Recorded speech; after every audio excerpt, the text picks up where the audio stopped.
Hi, welcome to this Open Security Summit session in January 2024. And we're going to be talking about a sub-project of the DSOM project, where we have Lars, Benjamin, and Timo talking to us and having a debate about a call for metrics.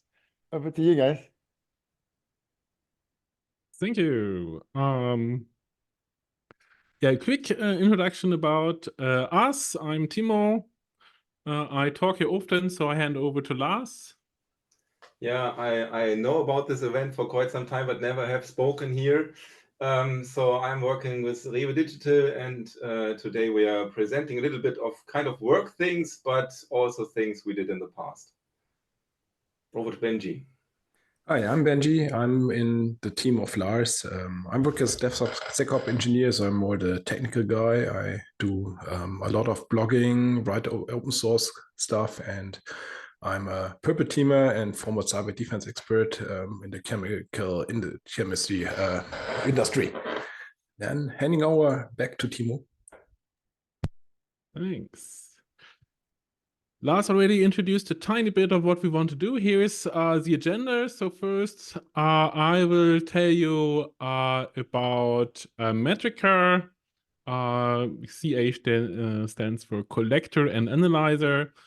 Afterwards, we will talk about open source and reusability of the architecture I will present.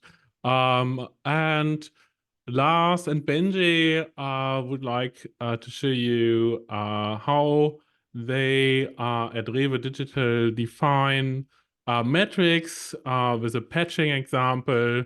Also, we are very interested in how you figure out which metrics are good for you, and we will give a small outlook. I, as you know, probably am the leader of the overall DevSecOps maturity model, and I use that very often in different organizations to identify where are we currently and where would you like to head to. What measures do we need to implement to get better? And a problem is that this doesn't happen frequently. So in good, when I'm having a lot of speed, maybe I do it quarterly. Sometimes I do it only yearly. And when it comes to other assessment methodologies like SAM, they mostly happen only once a year or maybe bi-yearly, so not very, very often. And as a product team, I want to have fast feedback for things I performed, so that I can stay motivated. Because when I get the next feedbacks in 1-2 years, I might not be so motivated to change, for example, my patching cycle. So we need a solution for that. In addition, I'm working, as I said, in different organizations, and they have a lot of different sources for information related to security. For example, we have a vulnerability management system like Defect Dojo. We have Jira. We maybe have Confluence, also with security-related informations like threat modelings. Or I saw also companies where they put pen test results in Confluence. Then we have DSIM or SAM sheets. So a lot of different sources for information. And what I would like to have is one dashboard where I can aggregate all these different sources. From my experience, mostly commercial tools are not so interested in showing information from other commercial tools. So it looks like we need to have a separate tool which can provide these information. So what sources do I have in Metrica? Metrica is obviously the solution for this.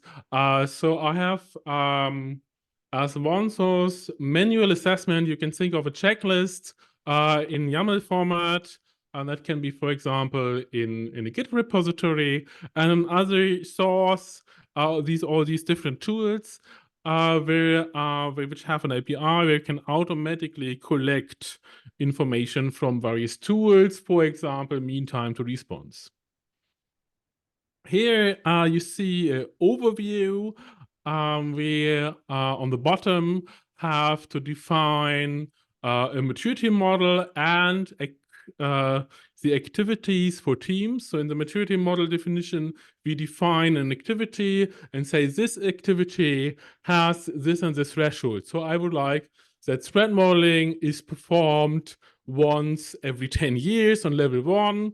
And then on level 2, I would like that they perform it once a year. And on level 3, maybe 4 times in a year or once per quarter. And then we have on the other side the activities, as I said, kind of a checklist where we define team and application activities. So why do I have these both things? Because things, some things are more team related, and the team activity inherits to the application. For example, to nominate a security champion is something that all applications from that team benefit when the team has defined a security champion. This is a overview for the manual workflow.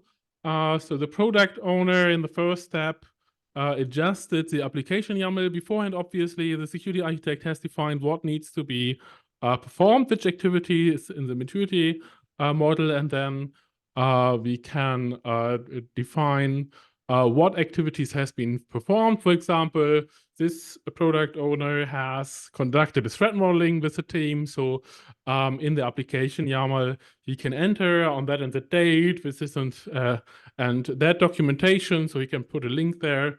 We perform a threat modeling, and then he pushes the changes. Then that's an optional step. The security architect might want to review and approve or deny the PR the pull request, and then we can show the information in the security maturity dashboard. Here, an important information is that the information can be from yesterday. So the threat modeling happened maybe last week. The product owner then enters the information into the Git repository. Then it might also take another week until the security architect reviews it. So there is some time gap. So the timestamp is maybe from the past. That is something we have to consider in our architecture. Here we have a very big architecture, which might be even too big on my screen. And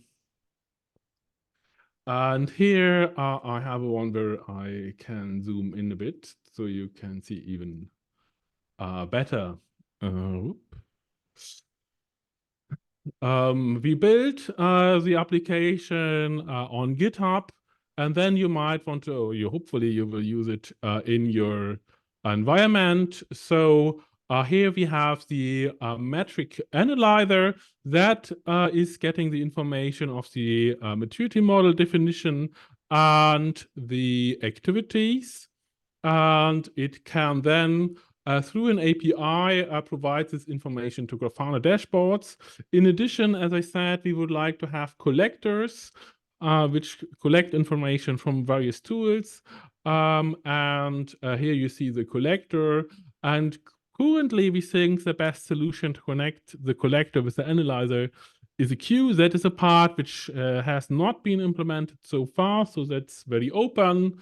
In case you have feedback here, please do not hesitate. Even when you watch this video, this as a video afterwards, don't hesitate to reach out. In addition, we generate dashboards automatically depending on the maturity model definition and push it automatically to Grafana. So you can have always an updated dashboard with your current metrics. And maybe it's an option to have a notification channel here. That is not clear at the moment because the API is not as straightforward as using Prometheus, for example. In the architecture, we cannot use Prometheus because, as I said, we have timestamps from the past. So Prometheus can only take a timestamp from right now, and we cannot modify anymore the timestamp easily. Yeah, but maybe we will get the metrics from the collector with Prometheus. That is something which happens in the future here. Also, this will be interesting what Lars and Benji have to say about it, how they did it. And as you can see, this information here from the analyzer is very interesting in terms of thresholds, for example, so that other tools can also benefit. For example, the DevSecOps model itself could benefit from it. So we transform the data from the analyzer and show which things has been implemented.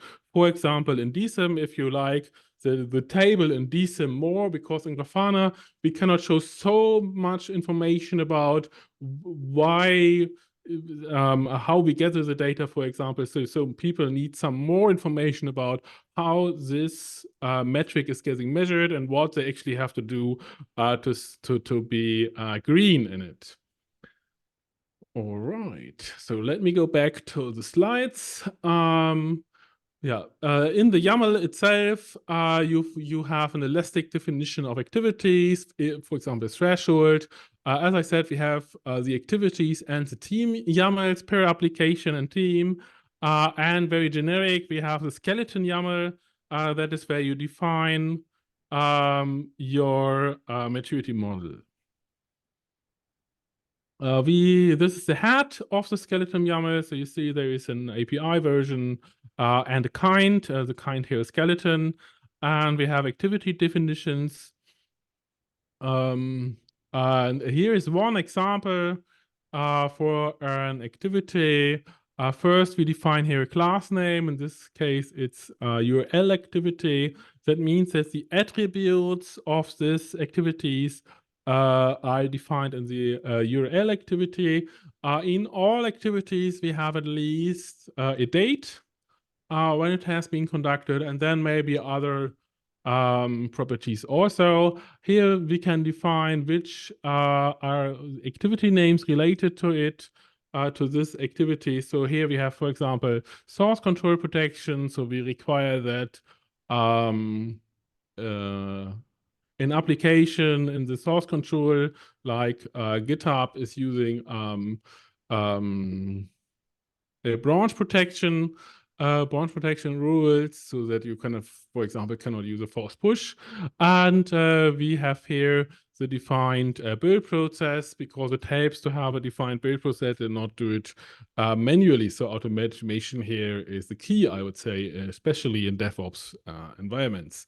We have a panel type. So currently I have two types, the count type and the time series type. I will in a minute also show the difference between these two. We have thresholds here. So we have here level 1, then we have the type is activity. And I think the format is not nice here. There's missing some spaces. However, then we have targets here. And we say, okay, we would like to have a minimum count of 1 within a time frame of 2 years. And on level 2, you can see that the time frame has been reduced to 1 year. So there is a difference here. And then we come to the activities. You see here that we have the kind application. And the desired level is here level 1. So this application should be on level 1, could be also on level 2. And one team can have multiple applications where the desired level might be different. You have here the application Gandalf and the team Fellowship of the Ring. This is how the activities which are maintained by the team can look like. Source control protection is in here. So we have a component here. This is our GitHub URL. And on this date, there was the branch protection enabled. And on this date also. So as I said, it's more like a checklist, but this is the first step to have collectors in the next step. Because when we come, for example, take a look at threat modeling, you don't want to, in the long run, maintain your threat modeling in a YAML file like this here. What you want to do is go to Confluence, where you have all threat modelings already inside. maybe you have a label thread modeling, so you go to the Confluence API, say, give me all documents with a thread modeling label. Then you have a header in each document where you say, hey, this is the date, and then you collect this information automatically, right? You don't want to do it manually in the long run, but this is the start, and then later you can automate it with the collector, which is hopefully coming. Yeah, let me also show. So this is a bigger information. As I said, in thread modeling, you also have a link here, a title, for example, where you can say this was feature data privacy integration, and then you have a link to it. Then you have later here another title and another link. And this will come up to a dashboard like this. I have two representations, as I said. One is the time series representation like here. Here we also see reflected that level 1 is valid for 10 years, so it goes up here. There was the first thread modeling in 2019, I think in June. Then you stay compliant because you this is valid for 10 years. And here you see, here you don't stay compliant anymore because you need to do a thread modeling again to stay compliant. That's why it goes down here. On the left, we see a simple counter. So here in source control protection, for example, the rule is you need to have more than one. And then you can define when you want to revalidate. So, for example, for source control protection, I've placed in 10 years, they have to revalidate that the source control protection is still valid. That is also something in the long run which I would like to automate, right? So that is things which we don't want to do manually in the long run, but for the start, we define it in a textual way. All right, let me go back to the slides. In the end, we have to think, is this a silver bullet? No, as all tools, people still have to perform the activities. So that is the crucial part. This can only help to motivate them to actually perform these activities. And in the manual way, people also need to understand, especially non-technical people need to understand how to handle these YAMLs. So far, I have good experience with product owners that they are able to handle a YAML file. It becomes more complicated with the JSON for them. So that's why I choose here a YAML. And it would be even more easy with a UI, but that is currently not planned. Yeah, it's a draft. Maybe things in the architecture change. It's done when it's done. So currently, I think it's done in March. But as you've seen, you can use it already, but there might be changes inside. Yeah, and now I hand over to Rewe, to Lars or Benji. Yeah, actually, it's me taking over. So what we want to talk about in this context is kind of this. Let's zoom into one metric.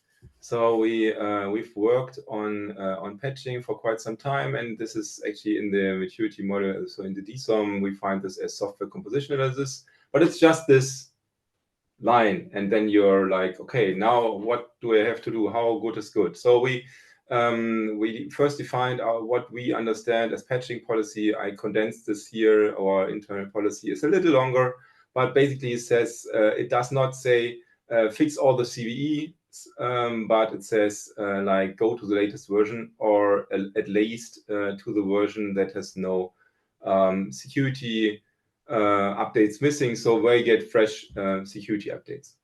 And then our metric we figured out is basically the time between updates. So if a team now is on version 1 and later on gets to version 2, we take this time, and when they do this multiple times, we basically take the average of that one.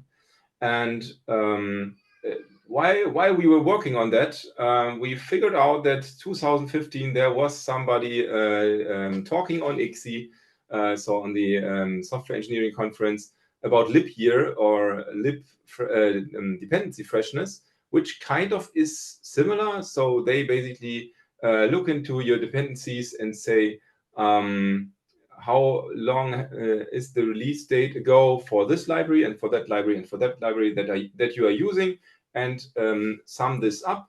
So you get a value of how old your dependencies are.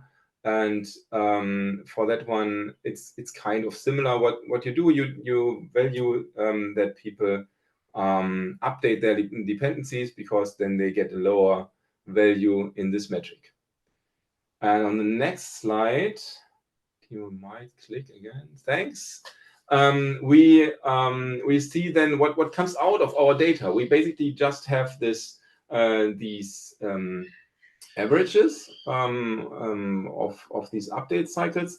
But what is good there? So we were like, okay, now we have this data, but what is good? So first approach, kind of from borrowed from Netflix, is like this outlier detection stuff. So we basically compute the average and say, okay, average seems to be good. So everybody who's above of average is not good. And that's basically the red line there. And kind of works. So we have like some teams we can talk to and say, hey guys, maybe this is not optimal what you're doing there. That's basically the first approach on how to actually get into this, how we got into this, how to define this metric. And on the next one, Benji might get more into details on how we actually got there. Yeah, thanks for handing over to me.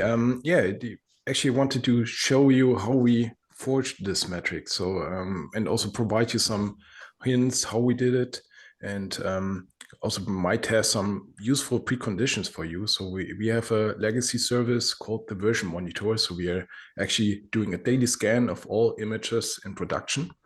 And we create an SBOM with Swift out of that, and have really a good understanding in depth what we're doing here, and have also cross information that we can gather, like which dependencies are in there. So if you think back at the SBOM, if you don't know the format itself, it stands for software bill of material. So that's actually everything, how your image is constructed, including every dependency library. And if you have like an issue with OpenSSL or glibc or whatever, you can take a look at that, narrow down on the team, on the images, and we can see what's going on. And additionally, we created some more context around that. So we get the deployment frequency, we get team information, like which team is it, how to contact them. We have the state of the deployment. So we are doing, like you can read the green deployment. So we see the color state actually of the image. Can see also rollbacks and things like that. And that's a sane and hopefully useful precondition for you if you jump on something similar like that. And most of our companies working with microservices, we also decided to jump on microservices that collect, aggregate, and transform the data into a stream where we can do the displaying, like Timo just mentioned with our Metrica. We did a few things a little bit different. I will come to that in a few minutes on a different slide. And what else we did is we developed an API endpoint on the version monitor where we can easily grab all the data for a given team, for the image, and also for library version. We mainly focused on the beginning with Spring Boot, since that's, let's say, the biggest building block in our applications. And before we did full automation and other things, we first stepped into a manual inspection of the data. And this can also lead into fine-tuning of the metric. You can reflect it, and it also gives you more evidence, and if you're heading in the right direction, if you and you can do a lot of self-reflection. And Timo, you can go on to the next slide. I've placed in here a quick demo, since it's too abstract what I said, therefore you can click me. This is a link you can trust. Oh, That's bad. I don't know, you should have. I guess it's not working, so I need to share that one. Yeah, and then hope it's okay that Lars takes over.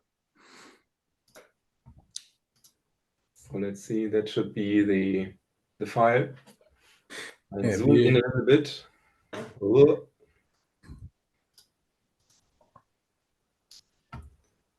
Awesome. Here we go. Since I hope you can understand that we don't give like the real names of our team. We don't want to blame anyone. But you can trust me, the data is real. Only the names are segregated. We have here an example of 4 dream teams that we have. Also with the images and the different service that they use.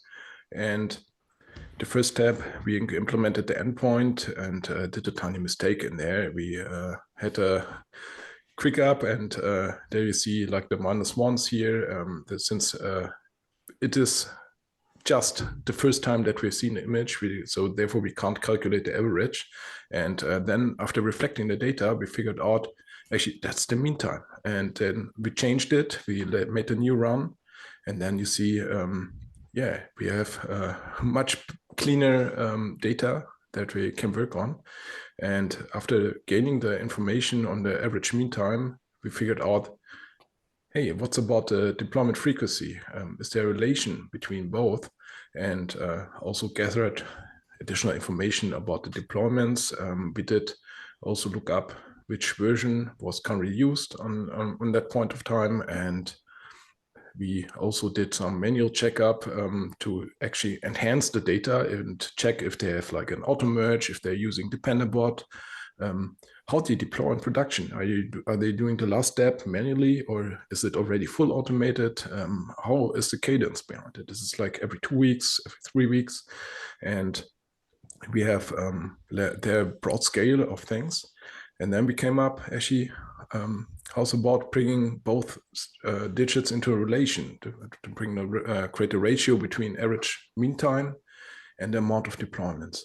And you can understand that metric in that way, like as smaller as the number is. So we have a few of them. So like in line 20, they see a 0.8 as an average mean time ratio.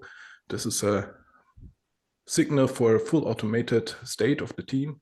And for other things where the servers are maybe not that important, they are not deploying frequently, you have a higher digit.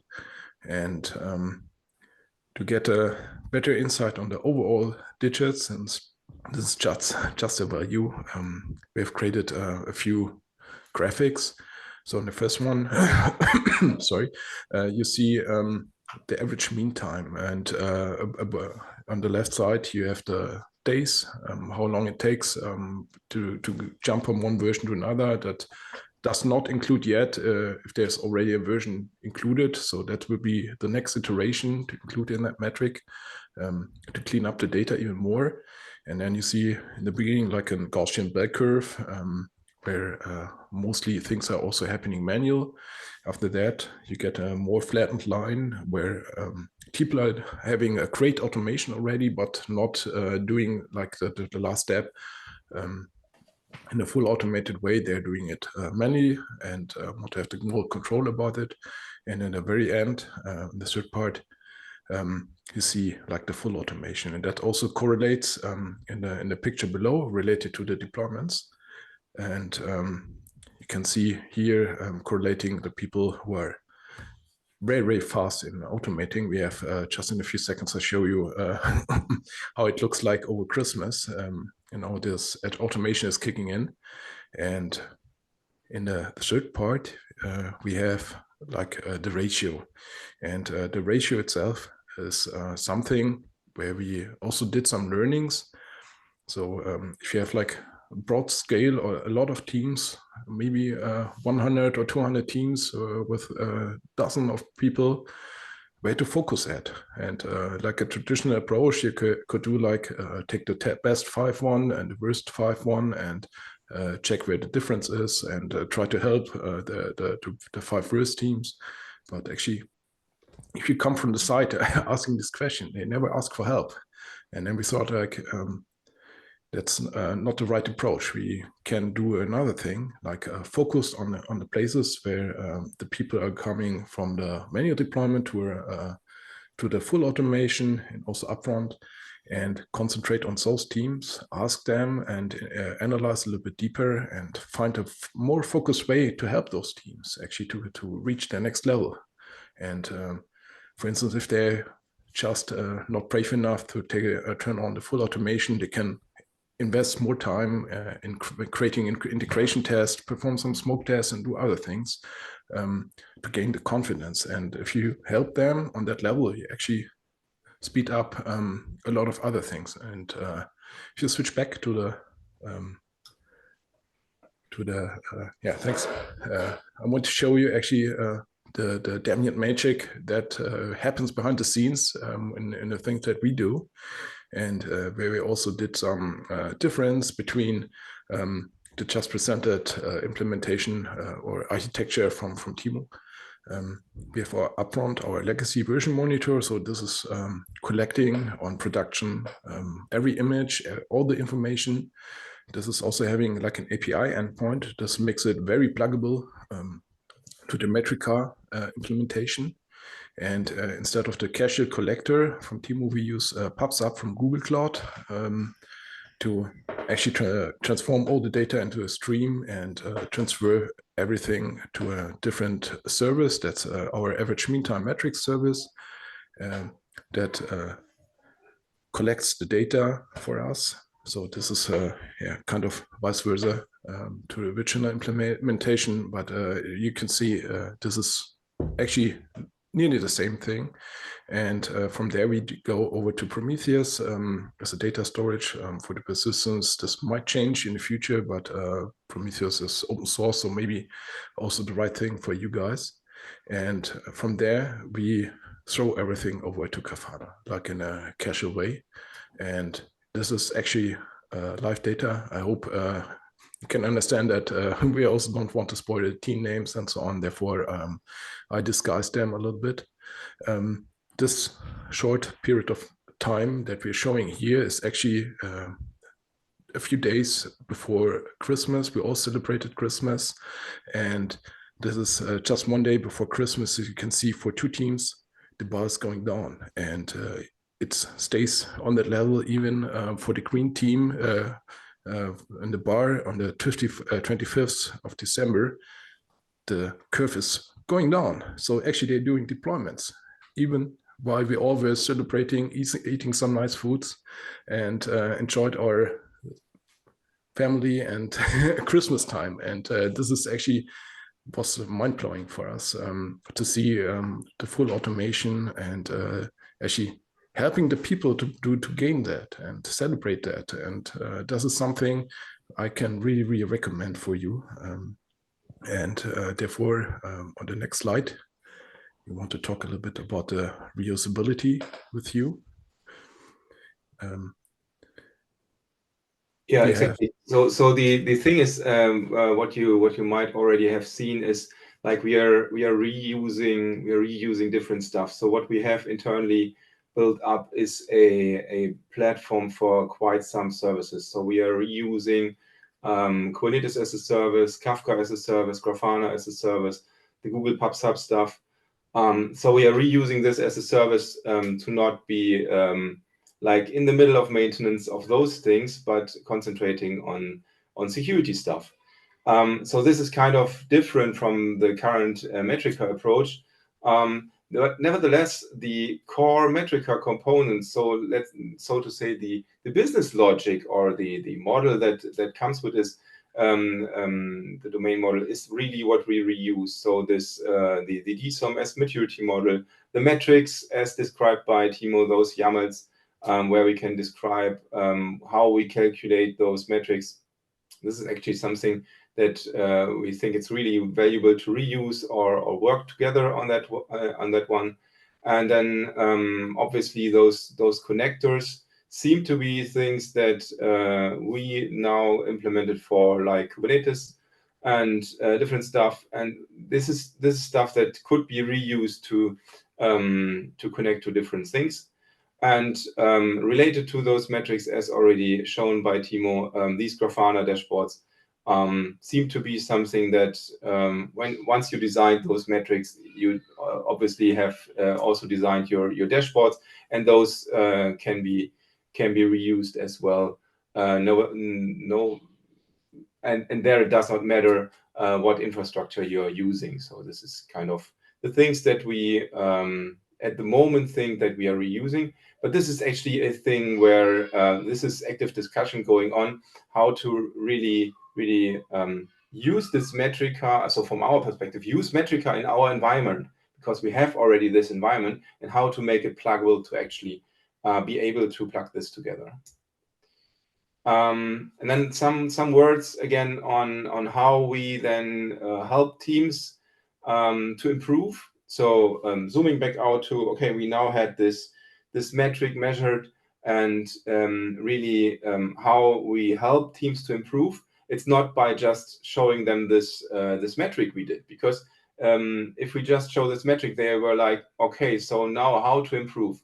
And this is actually what came out of our research when doing the analysis on which teams have which automation on and how do these things relate. We found out that using Dependabot, RenovateBot is a good thing. We also found out that auto-merge and good test coverage is a thing you want to have. And we also found out that automatic deployment to prod is a thing that you want to have in order to have an awesome deployment frequency or an awesome mean time.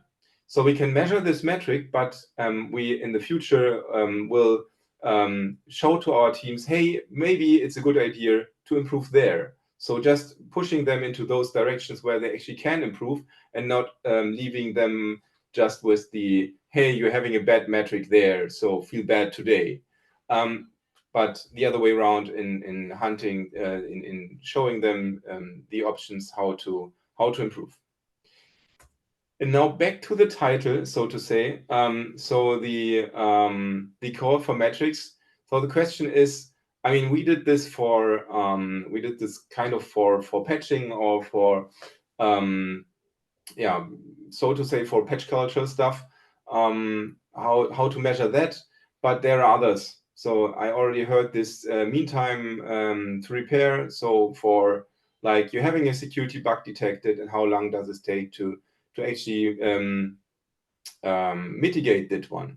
Or the other one was mean time to recover from a security incident. So how long does it take to take you to from there is an incident to really we are recovered again from this incident? But there should be others. These are just the ones that crossed my mind or our minds. And then the question is now, what do you think? So what are the metrics that you already have in mind?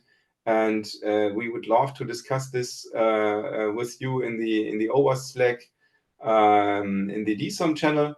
So we are hanging around there, but also if you can unmute yourself here and or chat in here, we can also discuss this within here.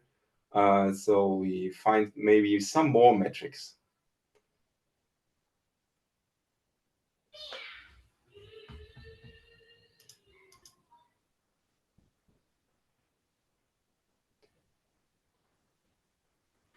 At least I'm not seeing any. Denise is saying something, but he's muted. Ah.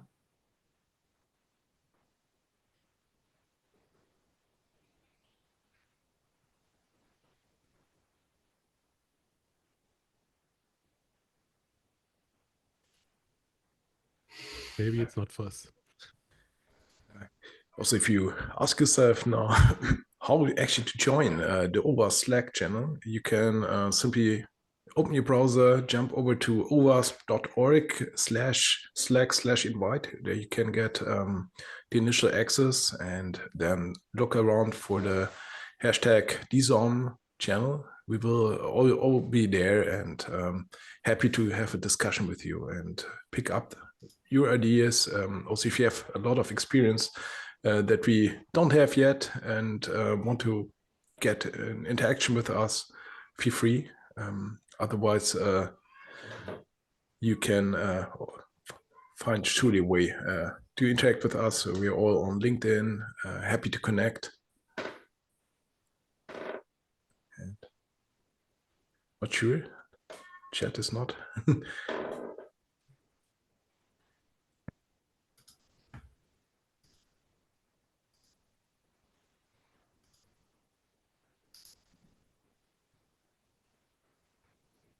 So it looks like we don't have like any live questions. So I would say that's it. And thanks for having us. And Timo, Benji, thanks for doing the presentation with me. And looking forward to bring you some news on that one.